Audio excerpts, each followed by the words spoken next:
చేసే వాళ్ళు చాలామంది అనుకుంటూ ఉంటారు. నన్ను చాలామంది అడిగారు, నాకు సెలక్షన్ వచ్చిన తర్వాత చాలామంది అడిగారు అనమాట. సో మీరు జాబ్ చేస్తూ ఎలా మేనేజ్ చేశారు సార్, జాబ్ చేస్తూ చాలా చదవచ్చా, టైం దొరుకుతుంది, ఎలా మేనేజ్ చేశారు, సో ఇలా అడగడం జరిగింది. సో మెయిన్ ఏంటంటే మన మీద కాన్ఫిడెన్స్, మనం చేస్తామని నమ్మకం ఉంటే ఏదైనా సాధించవచ్చండి. సో ఏంటంటే మనం స్టిక్ అంటూ ఒక టైం టేబుల్కి స్టిక్ ఆన్ అవ్వాలి. సో ప్రతిరోజు మనకి ఎంత వీలైతే అంత టైం మనం స్పెండ్ చేసి, సో మనం ఏంటంటే డే టైంలో జాబ్కి వెళ్ళొస్తాము, ఈవినింగ్ టైం ఒక 2-3 అవర్స్ కానీ, మార్నింగ్ టైం ఒక 2-3 అవర్స్ కానీ.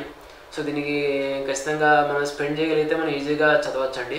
సో అలాగే వీకెండ్స్ వస్తుంటాయి, వీకెండ్స్ టైంలో కూడా కొంచెం ఎక్కువ టైం దొరుకుతుంది, ఆ రోజు కొంచెం ఎక్కువ యూజ్ చేసుకోవడము, సో రివిజన్ చేసుకోవడం ఇలా చేస్తే మనము జాబ్ చేస్తూ కూడా చదవచ్చండి.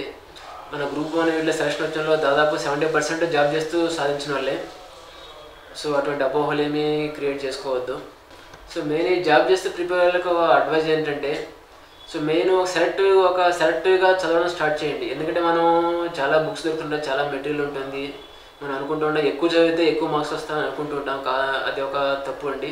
ఎందుకంటే మనం ఒక స్టిక్ అంటూ సిలబస్ చేసుకొని మనం ఒక ఫిక్స్డ్ టైం ఒకటి మనం స్పెండ్ చేసుకోవాలండి ఎవ్రీడే.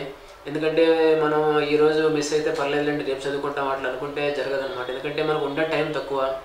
సో జాబ్ చేస్తూ ఉన్న టైంలో మనం అడ్జస్ట్ చేసుకోవాలి.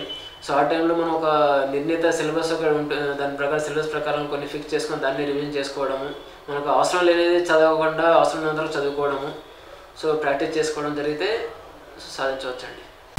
ఇలాంటి ఆసక్తికరమైన వీడియోల కోసం రైట్ చాయిస్ ఇండియా ఛానల్ను ఇప్పుడే సబ్స్క్రైబ్ చేయండి.